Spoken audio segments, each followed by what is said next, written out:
I've noticed that non-Muslim men are really distressed that they are losing non-Muslim women to Muslim men. I wanted to reveal why this may be the case, since I have had many non-Muslim friends who have been interested in dating only Muslim men. These friends have asked me to introduce them to specific men or any Muslim man that I might know.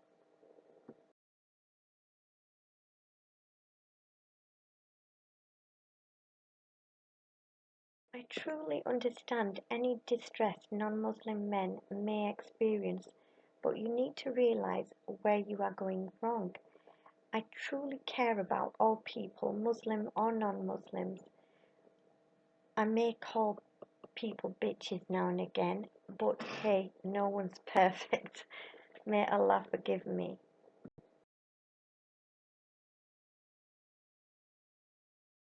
There are things that I or my friends have noticed Muslim men do when they're trying to make a good impression with a girl.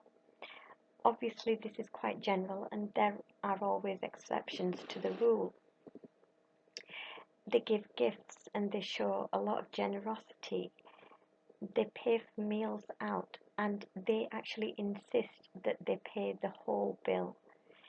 They walk a girl to her car or to the bus stop or to the train that she needs to catch, and they'll watch her until she's completely out of sight before they leave.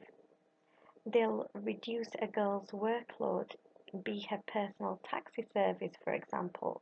They might take a car to the garage if it needs repairs or MOT. They'll help decorate her house or do her garden or do her shopping for her. They listen to her problems and they'll defend her and their family. As part of the Muslim culture, loyalty, not promiscuity, is promoted. Whether he might have one wife, which is the norm, um, or he might have more than one wife, but generally in the East, generally it's a maximum of two. They can't take on more than two because things get difficult. But the culture is for loyalty and not promiscuity.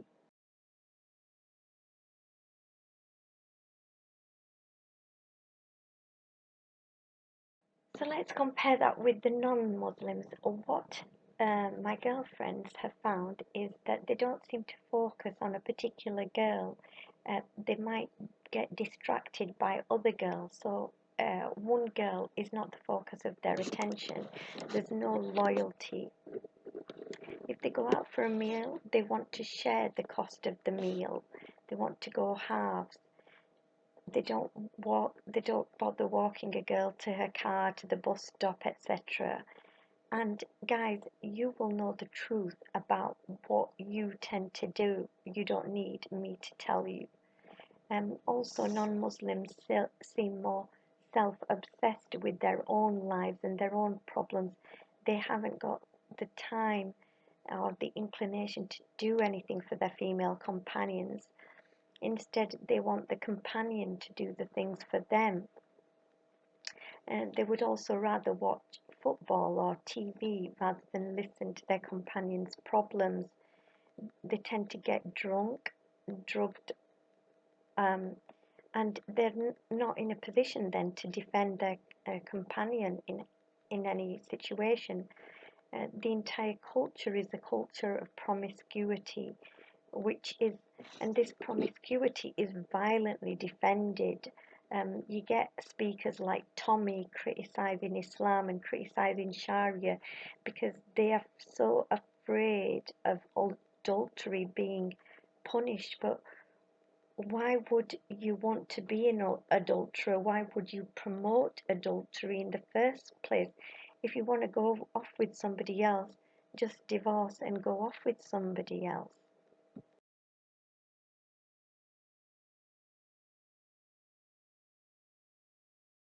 Some non-Muslim men have wanted Muslim women because we have a reputation of perhaps cooking, cleaning, and ironing for our husbands and sacrificing our own lives for our children.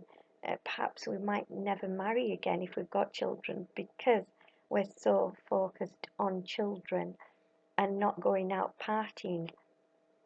A Muslim woman is more than happy to do things for her husband or fiance because he, i.e., the Muslim man, does so much for her, as I've shown in the earlier slide.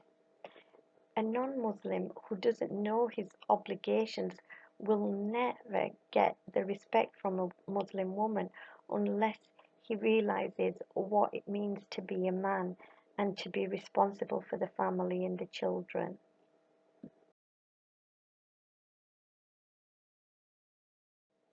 Some of these non-Muslims who, may choose to slander the Quran, but I'm telling you, it is far superior above other holy books that I have read, and I have read many because when I was young, I wanted the Word of God. So here, I've given an example of a verse from the Quran which talks about divorce. It's so I'm going to read the verse from the Quran first and then the Bible. So if a husband divorces his wife, he cannot after that remarry her until after she has married another husband and he has divorced her. In that case, there is no blame on either of them if they reunite, provided they feel that they can keep the limits ordained by Allah. Such are the limits ordained by Allah, which He makes plain to those who understand.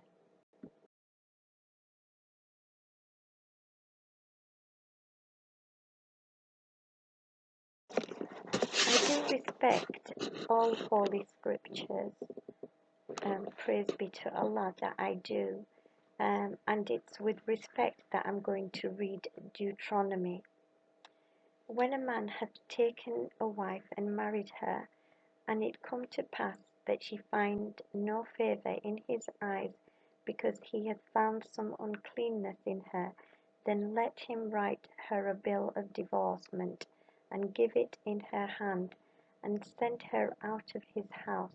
And when she is departed out of his house, she may go and be another man's wife. And if the latter husband hate her, and write her a bill of divorcement, and giveth it in her hand, and sendeth her out of his house, or if the latter husband die, which took her to be his wife, her former husband, which sent her away, may not take her again to be his wife. After that she is defiled, for that is abomination before the Lord. And thou shalt not cause the land to sin, which the Lord thy God giveth thee for an inheritance.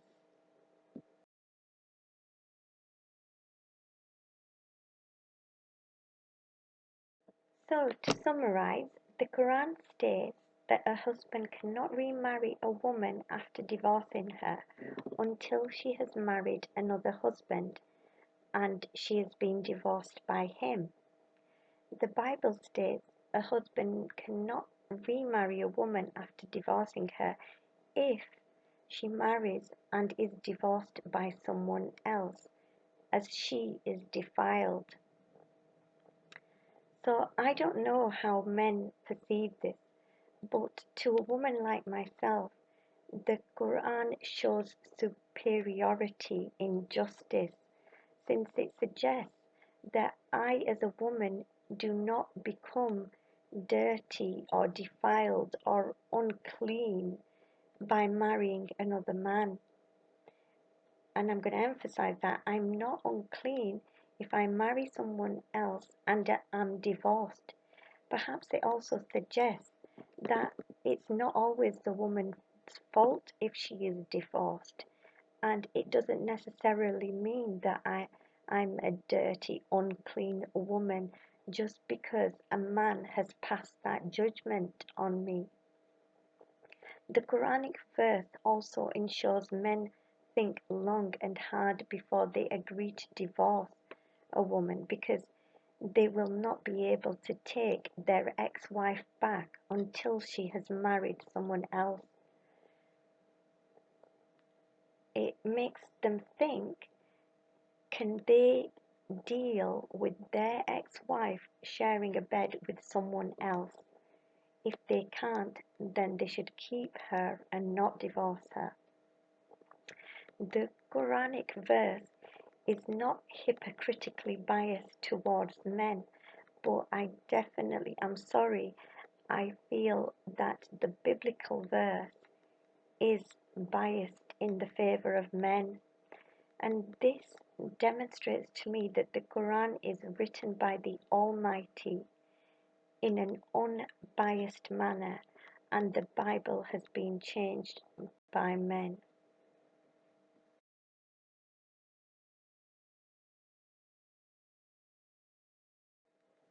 Regarding that previous slide, I gave my humble opinion on it. I have discussed those verses with other women, and they have given their uh, opinions as a result of their experiences, and they have shown even more depth and understanding on a deeper level of that verse, which is, quite amazing how Allah speaks to every single person in their own individual way.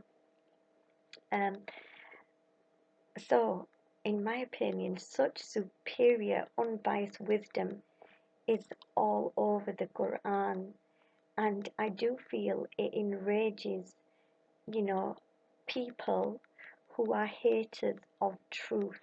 They want to deny the truth to have to gain advantage to their own sins and to allow their own sins. For instance, this Tommy guy from Pegida or Pediga, I can't remember the name of the organization properly. He basically is against Islam, and he says one of the reasons why he's against it is because adultery is severely punished. Now, the impression that I get from there is he wants to be an unrestrained adulterer. So he doesn't want to be reined in. He doesn't want his behavior to be reined in. And, you know, people can be adulterers in secret, but to me, I can't understand. Just divorce the person. If you don't like them, you don't get along with them, just move on to the next person, and keep the truth between you and the Almighty, the one who sees and hears everything.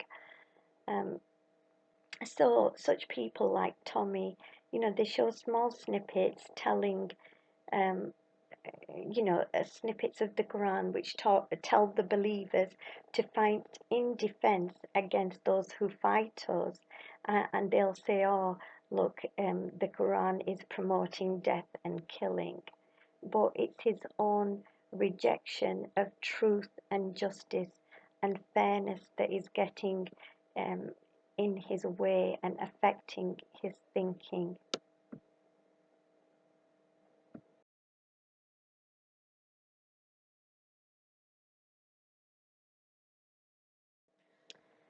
I certainly believe that people who say Muslims are bad and overgeneralize are working for Antichrist, actually getting paid to work for Antichrist, such as Obama and Cameron and this Tommy guy, and the leadership in Israel, I think, is called Netanyahu. Um, or Netanyahu, or whatever he's called. So honestly, UK, US, Israel, they are satanic entities. Now, I'm not saying the people within, the general population, but, people who, like the special forces who are mercenaries, Blackwater, they're actually working for Antichrist. And sometimes you've got actors, crisis actors, that are also working for these satanic people. Uh, so some of those who slander Muslims are such people, and others are just, mind-controlled sheeple who are controlled by the mainstream media. Now, you'll know a good way of telling whether you are mind-controlled by the mainstream media is if you ask yourself, did you go shopping or did you shop on Black Friday? If you shopped on Black Friday, 100% you're mind-controlled. And I know Muslims who are mind controlled by the mainstream media who went shopping on Black Friday. The media tells you what to do and you go out and do it. And when you start obeying instructions like that, from the radio and TV, you're linked in there. Anyway, that's by the by. I believe if you switch off your television, your radio, you stop reading the main newspapers, magazines for a month, you ate wholesome foods, example raw milk, organic fruit and veg, a teaspoon of coconut oil daily, tastes delicious, and you can slosh your mouth out with it as well. It destroys bacteria in your gut, on your skin, in your mouth. It's amazing stuff. You eat generally wholesome foods, free range eggs, free range meat and chicken, excluding pig meat. You ate extra vitamin supplements. You cut out fizzy drinks, coffee, drugs, alcohol. You minimize or cut out chocolate. And I also suggest you avoid foods or anything that puts dead baby cells or has any involvement with dead baby cells, which some form are called human diploid cells, and they're aborted fetal cells belonging to white female baby girls. Why they should belong to white female baby girls, I've no idea, but uh, that is how they have been described. So avoid intake of any such products. I also suggest, because I know the devil exists, I know the demon companions of the devil exist, and I know that you'll think, oh, she's a bit crazy, but if I'm crazy, fair enough, but try this out. For I do believe he whispers, gives ideas, puts disgusting ideas into your mind. So I suggest you say perhaps once or twice a day, once in the morning, once at night, I seek shelter in God from Satan. And if you genuinely want to see the truth or recognize the truth, it will be revealed to you. That I believe the truth will dawn on you when you're pure, clean, wholesome, and holy and healthy within yourself. This is why the satanic mainstream media want you polluted. They have people write polluted songs. They promote polluted songs. They promote the weekend, which encourages you to pollute yourself. Okay, so once you're pure, clean, and holy for a month, God willing, then you'll be able to see the true perspective. I'd like to add a verse here because we talked about infant girls or baby girls and how they're being killed, so that we can pollute ourselves with cannibalism. I'm going to recite verse 81, sorry, chapter 81, verse 8 to 9. It says, on the day of judgment, when the infant girl buried alive is asked for what crime she was killed. So Allah is going to ask those baby girls that are buried alive, whether they were in fetus form or otherwise.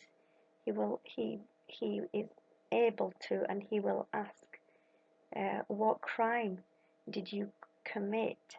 And it's a bit of a sarcastic remark there, isn't it? Allah can be quite sarcastic because he knows very well that a baby girl is incapable of crime. And I'd also like to give a verse which I love. I love this verse because it mentions men. It's chapter 2, verse 24. So fear the fire of hell, whose fuel is men and stones. Alhamdulillah.